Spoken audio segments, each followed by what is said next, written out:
Jerry Weintraub, the producer of Cruising, sent me a book by a man named Gerald Walker, who was a crime reporter for the New York Times, called Cruising. It was about murders in gay bars in New York, but it had been dated, this book. It had come out a few years earlier, and by then the situation of the bars had completely changed. They went underground and became heavy leather, sort of sadomasochistic bars, and I thought that Walker's book didn't capture that, and so I had no interest in it. It turns out that initially Phil D'Antoni, who produced The French Connection for me, had optioned the book. I was the cop in The French Connection, played by Roy Scheider. And to me, that was my introduction to this business. Listen, we got enough to stick you away for 3 years right now. I was now working with Phil D'Antoni. I was still on the job, but I was working with him and trying to combine both things. He bought the rights to the book Cruising. It didn't work out. They couldn't get it sold. And Weintraub had heard that I might be interested in doing something like this. So he optioned the book and came to me. I found it to be an important piece of literature, and I wanted to buy it and own it, so I did.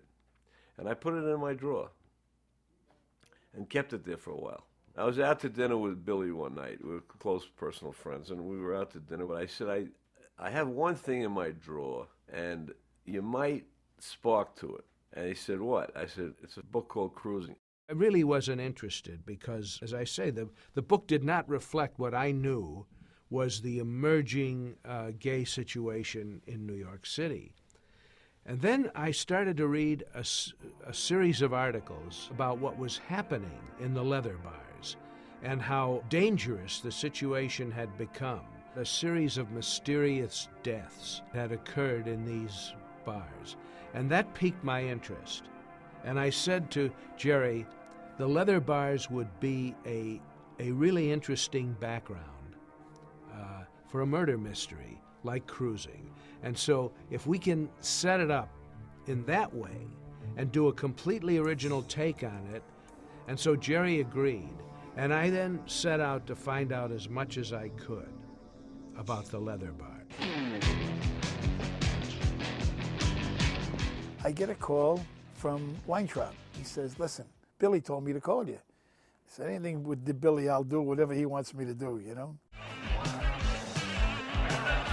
So we got involved with Cruising, and we did all the research and going around. I said to Billy, why don't we go to New York and go to these clubs and see if this is really happening? That's what we did. And we found it happening. It was there in front of our eyes, live and in Technicolor. And we hung around for several nights, and they were all theme nights. One night it was cop night, where everyone in the bar dressed as a cop. What interested me was the make-believe aspect of it, because most of the guys who were in that world dressed in outlandish, often S&M costumes, were by day they worked in shops on Madison Avenue, they were stockbrokers, they were lawyers. They had this one life over here, and then they had this other life in the leather bars. People I knew from business that had a dual life, two lives. They had this life at night and that life during the day. We got a hand here. If we can get a fingerprint, we can make this a homicide. And then there were these disappearances of certain people connected with the bars and murders. And then their body parts were found floating in the East River. You know I can't prosecute a homicide without a cause of death. Then it turns out that a good friend of mine, a police detective in New York named Randy Jurgensen, had, when he was on the police force in his 19 or 20-year career, he had been assigned to the leather bars to go in undercover as a gay man, and he told me some of his stories and what it did to his own psyche. After 2 years, 2.5 years in narcotics, I got a call to go to the Manhattan District Attorney's office, and I met another patrolman, and his name was Mel Waxman. We were told that gays were being shook down by a male white and a male black which became known to us as a salt and pepper team, they suspected that they were cops. How do you know they're cops? Because they're wearing shields and riding around in a radio car. And these cops would take the gay person and make him draw out his savings or even contact his parents and draw out their savings. Then there was 2, possibly 3 killings connected with this. How'd you like to disappear? Disappear? Go undercover. So Mel Waxman and myself were sent out into that world to come up with the killers. What the hell is this? It was brought to a successful conclusion. They went to trial, and they were never convicted on the killings. However, they were given big time, if you will, for extortion, assault, kidnapping, and they went to jail. And they were not cops. That was the happy ending for me. The other facet that became very important to cruising was a link to The Exorcist, actually. When I filmed The Exorcist in New York, one of the scenes that we shot was the examination of the little girl's brain, and I filmed that sequence with the actual radiologist who does it and his assistant. Now, these were not actors. The assistant was a very pleasant young man named Paul Bateson. When it came to do cruising, I read in the New York Daily News that Paul was being held for the murder of the man who was the critic for Variety magazine in New York, whose name was Addison Verrell. And according to the charges, Paul had gone to Mr. Verrell's apartment and bludgeoned him to death. These were the charges. And he was being held at Rikers Island pending his trial. So I went down one day to Rikers Island and I met with him and we had a very pleasant chat. And so it was that real connection to a killer and then my own observation of what was going on in the leather bars, as well as the essence of Gerald Walker's book that got me interested in doing cruising. When he started to work on the screenplay, we then began to go out to various locations of where these things happen. This is the hotel that I used, and here was the clubs that I went into. This is the apartment where I lived in. One night, my phone rings, and it's Billy. And he said, I've come to a part, he said, in this screenplay where I need Al Pacino to get into the killer's apartment without the killer knowing it. I had an occasion in my career to go into an apartment after somebody, and I said, Billy, here's how I did this. When this individual left his apartment in broad daylight, I went across the street, climbed up the ladder, went up the fire escape, and went in the window. And Billy looked at me and I said, Billy, what you have to remember is that I'm a cop. If anybody stopped me from going up the fire escape, I would have showed them my shield and I would have said to them, I'm a cop working. They would mind their business. We got back 2 o'clock in the morning and Billy wrote that. With Billy, whatever it was, it had to be real. Could this happen? Things like this 250-pound detective with a cowboy hat, a jock strap. This happened in real life. Who is that guy? All right. You give me a cause of death. I can't give you the cause of death from this. As he continued to write and we continued to go to the various locations, Billy said to me, we're going to use the morgue. And I said, Billy, out of all the permits and out of all the places and all the courtrooms that I've gotten you into, I'm never going to be able to do the morgue.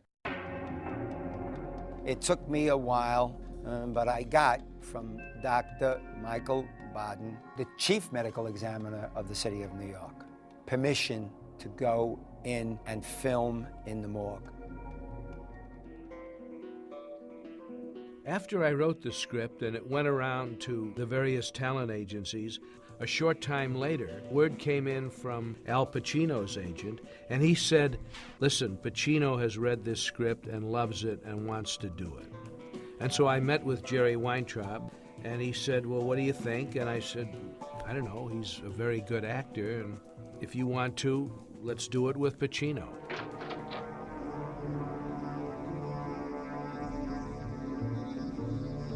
The first question that he said to me was, did you really wear leather during that period? Did you really do that? And I said, yes, Al, I did. And from there, it was Al Pacino asking questions and then becoming the sponge, if you will. I did talk to him a lot about what the gay scene was.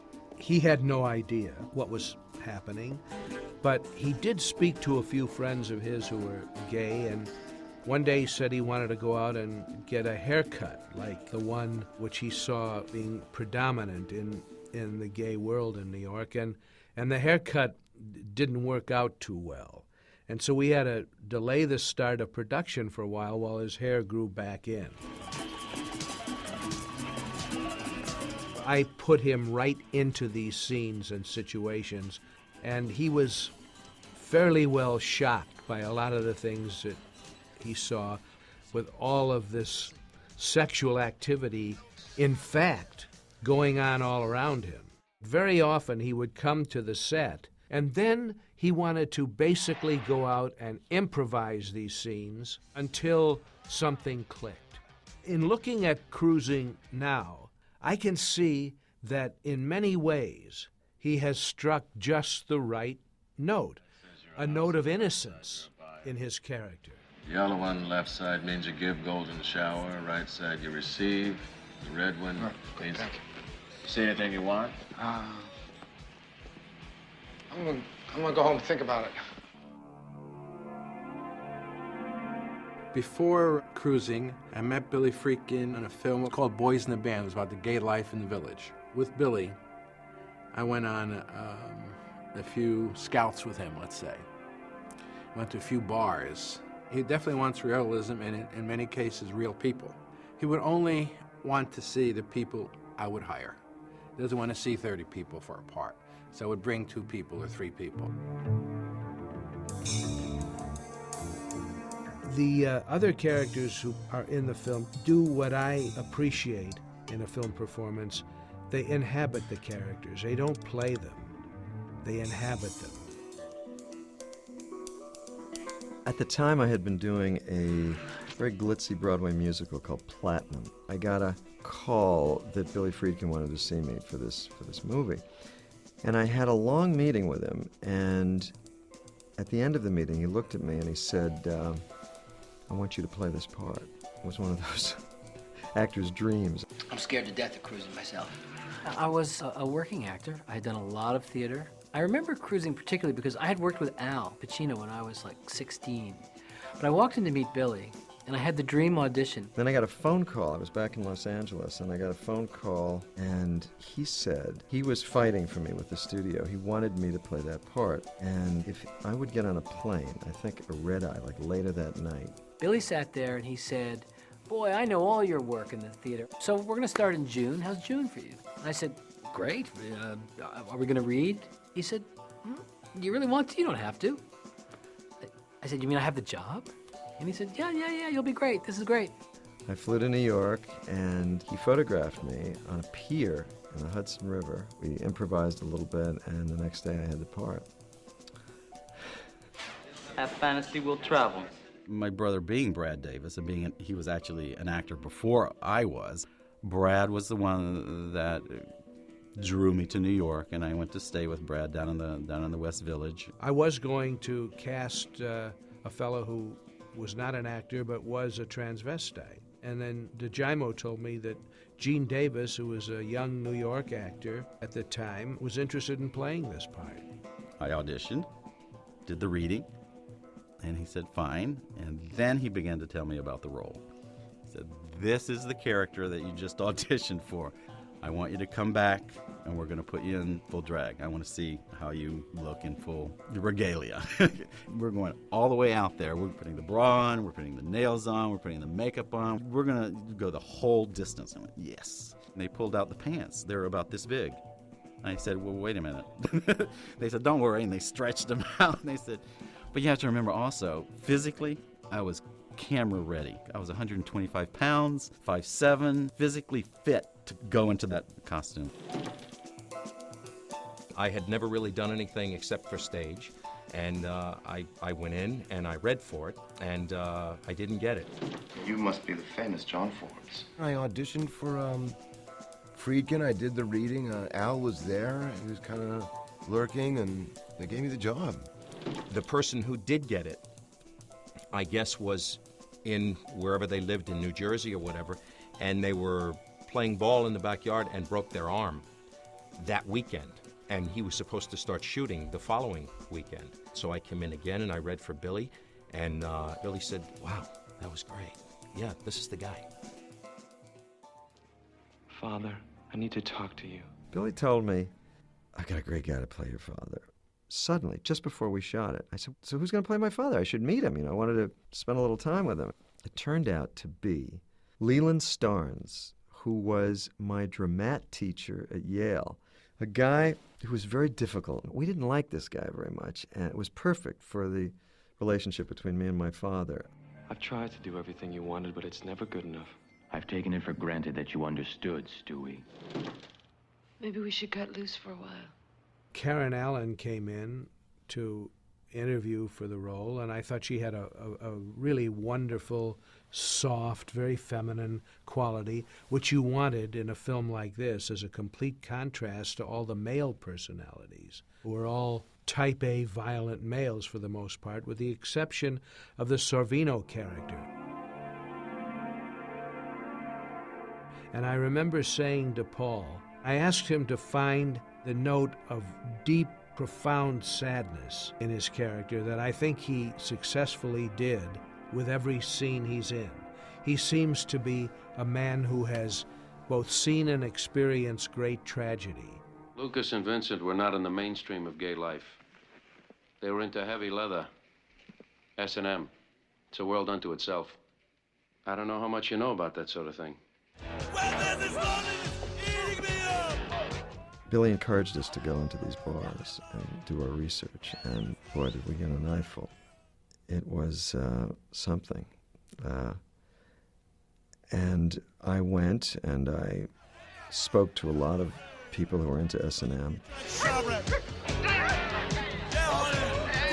A lot of us were, we were new actors. We were in that gritty 70s, you gotta go and study what's going on and really live that part. And with a certain degree of caution. You got a place? Yeah, I have a place. He likes actors to be off balance, and he would say that. He would sometimes prepare certain things and then pull the rug out from under you. He'd say, trust me. I remember working hard on on what my room would look like with the designer. He encouraged me to do that, and then the room looked completely the opposite of what we'd worked on. He likes actors to be fresh and disoriented, in a way. I'm Ted Bailey. Dinner time, I only eat seafood. I gotta watch myself or I balloon up like Shelley Winters. He felt that I did represent the other side of this lifestyle. For instance, the scenes I'm in are usually very sunny, and I think that was deliberate on his part, that this character has this sort of light that comes along with him, and he's the ultimate victim in the movie. Name is Ted Bailey, works in a brokerage house downtown. One day this whole city's gonna explode. If you take this assignment, you'll come out with more experience than any of my detectives. As far as I was concerned, this was a murder mystery with another backdrop. It was in the gay community, and that's really just what the greater circumstances were. Billy, he was lit up. He was in a creative fervor, and a lot of stuff that was in the screenplay seemed to branch out in adventurous ways that were unexpected. And what an adventure it was. I mean, Al Pacino and I would walk home at night just trying to decompress after shooting down in very difficult conditions.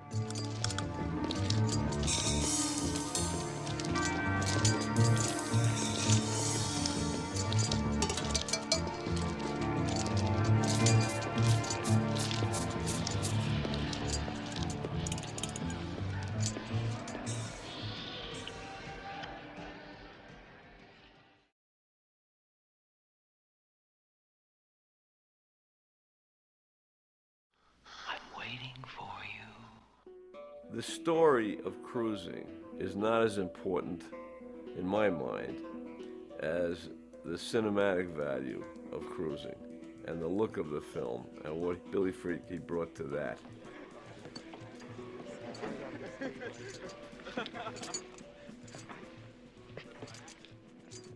Most of the crew I had worked with on previous films. Jimmy Contner was a great camera operator. I knew him over the years, and I asked him if he thought he was ready to light a picture, and he said, yes, I think I'm ready, and so I let him be the DP on Cruising. I think he wanted to fight against some of the drama of it, so we didn't go into heavy shadow. I had actually was trying to get Billy to shoot it in black and white. I heard stories of midnight moves. It's such a black and white world. I mean, you look at the way people dress. Actually, we kind of succeeded in shooting the film in black and white, but in color. If you notice, there's very little color in the movie. It's all monochromatic. A lot of leather and white T-shirts and black jeans. And so it kind of has that flavor anyway of being a black and white movie, but it doesn't have the real texture of a black and white movie.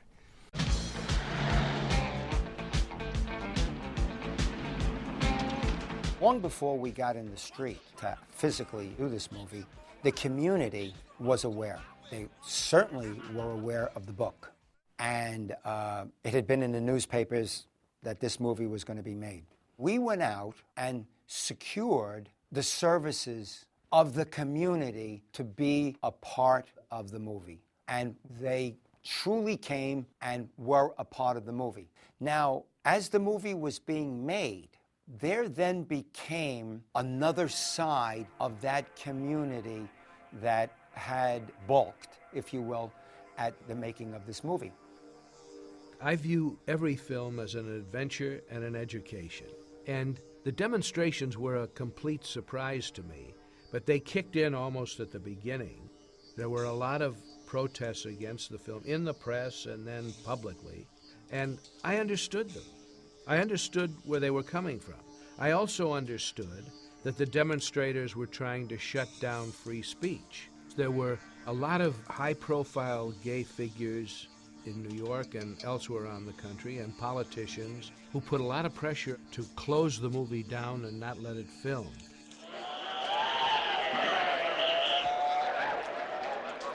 There was the deliberate attempt to make a lot of noise, usually with whistles and some sort of blaster, some air horns, which would ruin the sound takes. In some cases, they got access to apartments next to where we were shooting and would turn the stereo way up.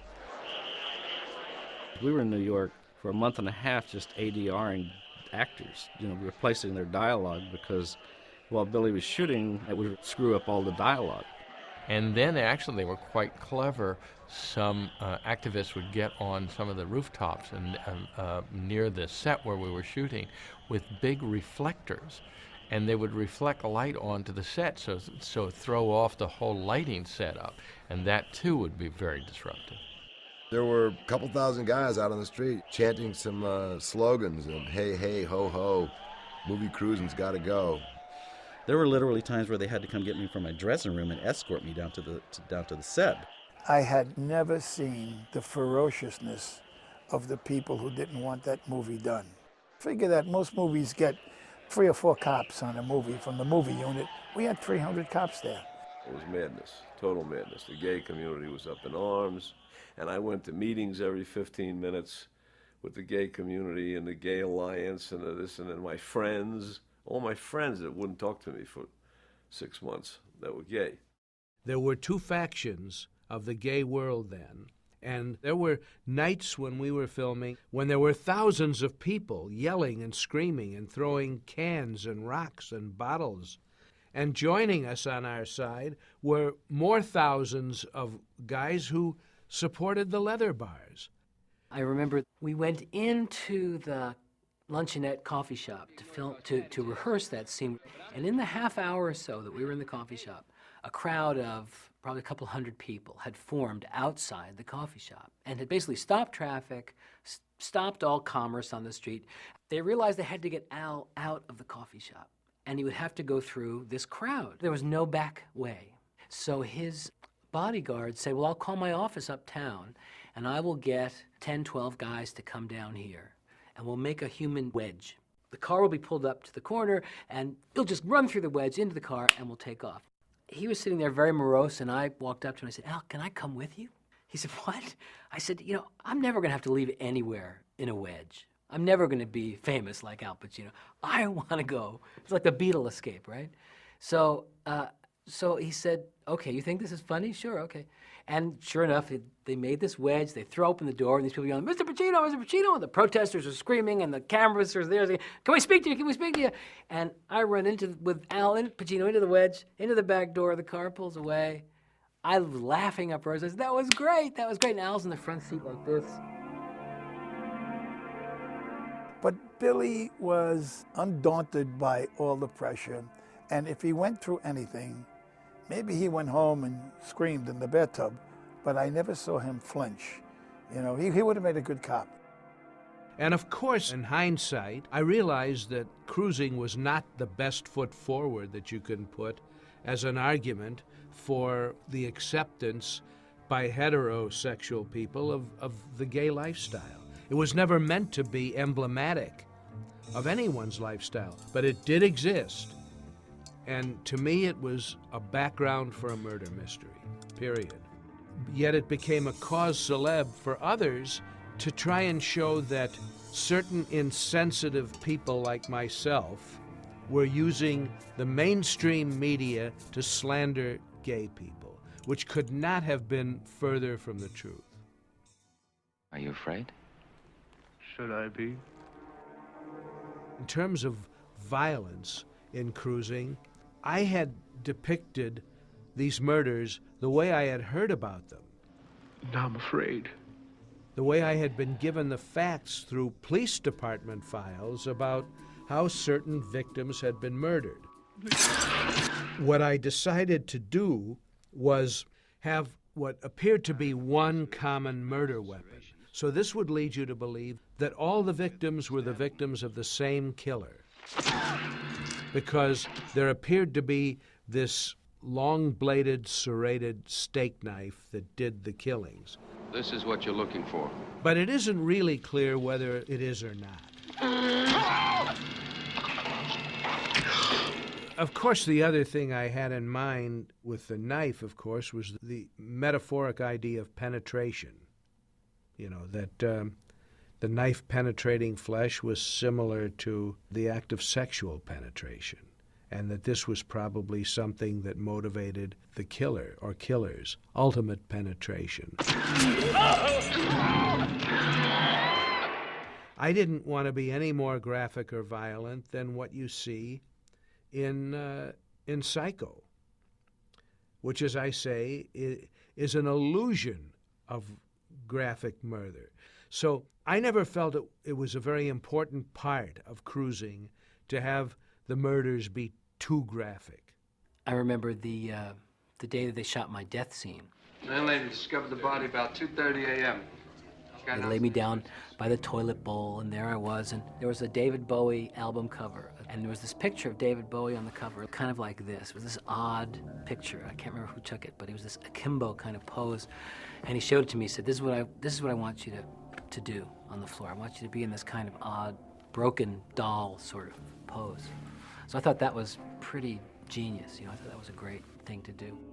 And they said, we have to put 57 stab wounds on you. I thought, one didn't kill me, but they wanted it to be the most extreme, and in a way, sort of the sacrificial lamb character in the movie.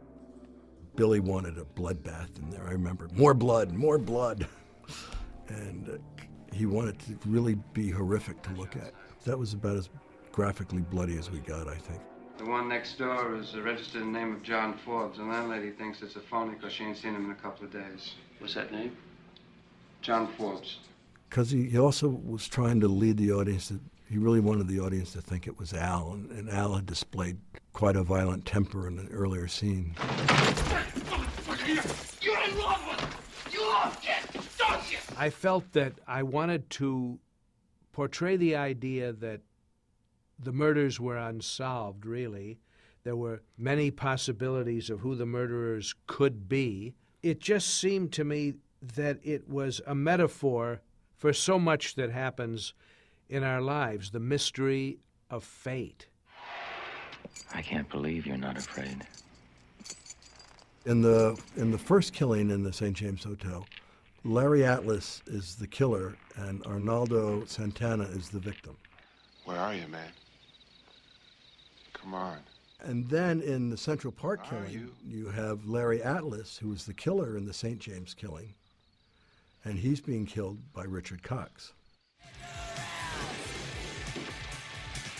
So then you have in the Peep Show, the guy who walks into the Peep Show is Arnaldo Santana, who is the victim of the first killing. And the killer inside the Peep Show is actually Richard Cox. I said, turn over. And then on top of all that, you've got all the actors being dubbed by another actor who never appears on screen, and that's James Sartorius. Oh, that's too bad. How about the park? And sometimes the words that come out of my mouth are in my father's voice, which was also James Sartorius. You know what you have to do. That voice was recorded after the scene was shot. We re-recorded it. You made me do that.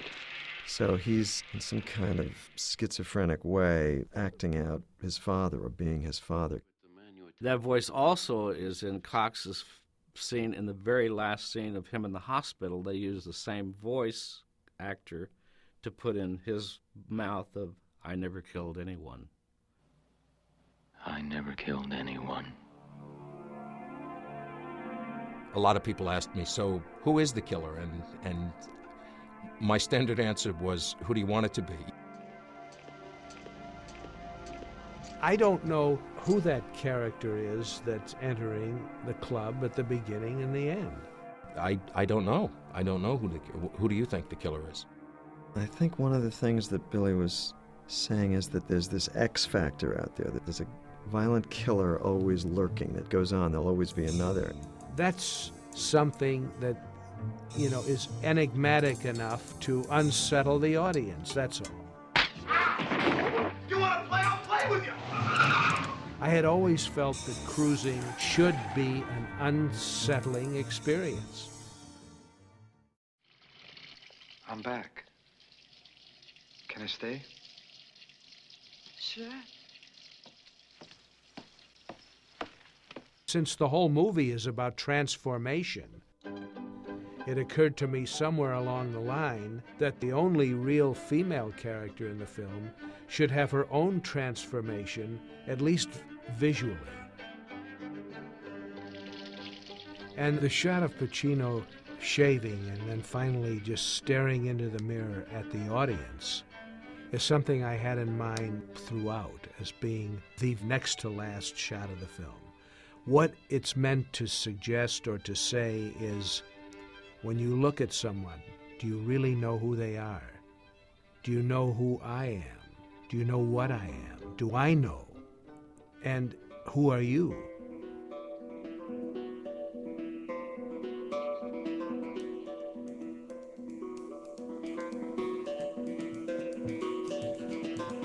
I had no intention of making a statement, one way or the other, about what was happening in the leather bars. I went in pretty much with documentary-type cameras and recorded what I saw. And there's no comment made in the film about what the audience is seeing. There's no comment from me or from any character in the film that this is right or wrong or immoral or moral or whatever. And that's how I feel about it today. I knew that this film was way, way ahead of its time. And I knew it was going to be probably the most difficult film to make than any film I would ever do in my career. And it turned out to be that. But it was an experience, and it had to be done, and it had to have a director who wouldn't quit, who had the edge and the stick-to-itiveness and no fear, and that's Billy Friedkin. I think by the end of the filming, I was so drained. I don't think I had any sense of, what it was going to be. It was a huge undertaking, really difficult. We didn't have a lot of money. We were very ambitious. Billy was very tough.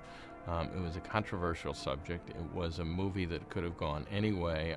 So there was a real sense of, I don't know what it's going to be. Editing is something that I think is probably the most creative part of making the film. And I've very often gone in, because of the freedom of the cutting room, and changed sequences, changed the order of scenes, used the editing room as a kind of experimental bin as well. And in cruising, there is subliminal imagery. The whole notion of the subliminal is that it is not something that you are to be directly conscious of. I've used subliminal imagery in many of my films, because to me it's the way the mind works. You made me do that.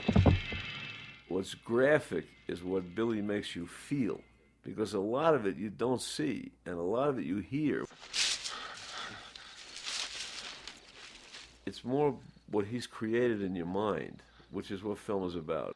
I've always conceived of the films I've made, the soundtrack, being completely separate from the photography, completely separate. The sound should be saying and doing more. Subtle little sound effects that often cannot be heard but are subliminal. I was instrumental in hiring the sound people to do that, and that was Chuck Campbell and his company, and they hired this guy, John Resch, who was a great Foley man for all the footsteps and the leather squeaking and all the stuff and the chains rattling, and because they all wore chains and leather boots and leather jackets and leather hats, so that all has a character of squeaking.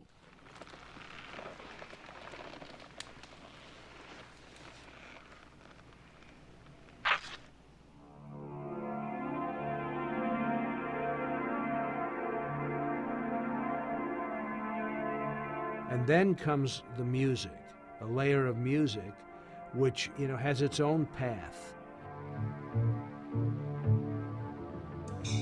Bud Smith introduced me to Jack Nietzsche, who did a lot of sounds and additional music for The Exorcist. But the kind of sound and music that Jack was skilled at doing at that time was not using musical instruments.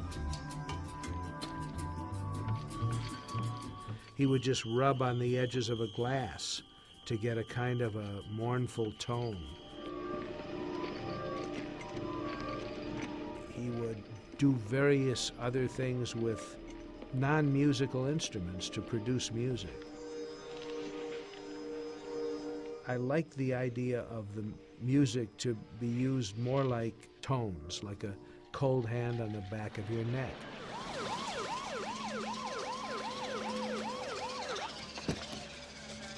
And Jack did a brilliant job of not only scoring it, but finding the right groups to record. It was the beginning of the punk movement, and some of the groups in cruising were some of the great punk and grunge artists of the 70s in Los Angeles.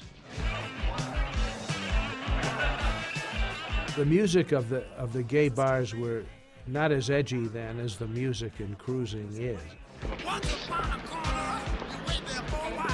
It's very edgy and dark. And the songs are great.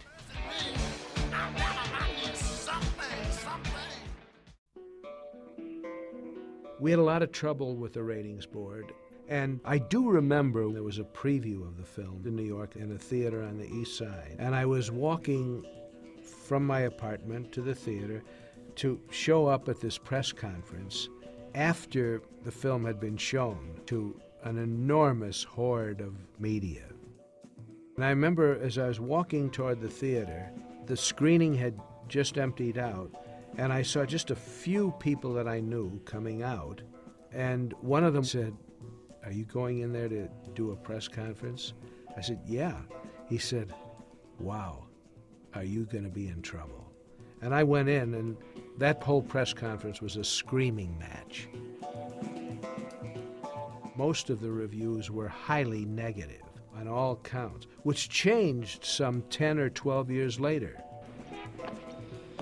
Now, I have no idea what the reaction to Cruising will be today.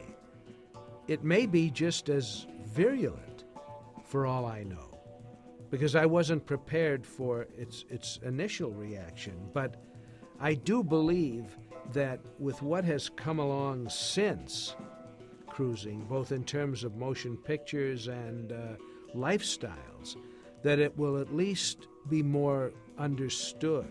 Perhaps not. I know that Cruising is a controversial film. I knew it when I made it. I didn't know to what extent, and I know it now.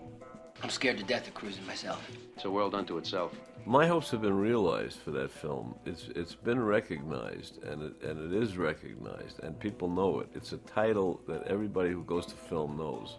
I need to talk to you, but I want to tell you everything. Whether you like it or hate it, it's very unconventional, and it's original. It doesn't owe itself to anything. There is no film that I ever saw that is like that. As I look at it, I can understand now a lot of what I didn't understand, which is its power to affect people at some of their deepest levels. How'd you like to disappear? I don't think I can handle it. I never killed anyone. What I'm doing, it's effective. I need to be worshipped and adored. One day this whole city's gonna explode. I'm afraid. I wish just once you'd say something positive to me. There's a lot about me. Don't let me lose you. You're here. You know what you have to do.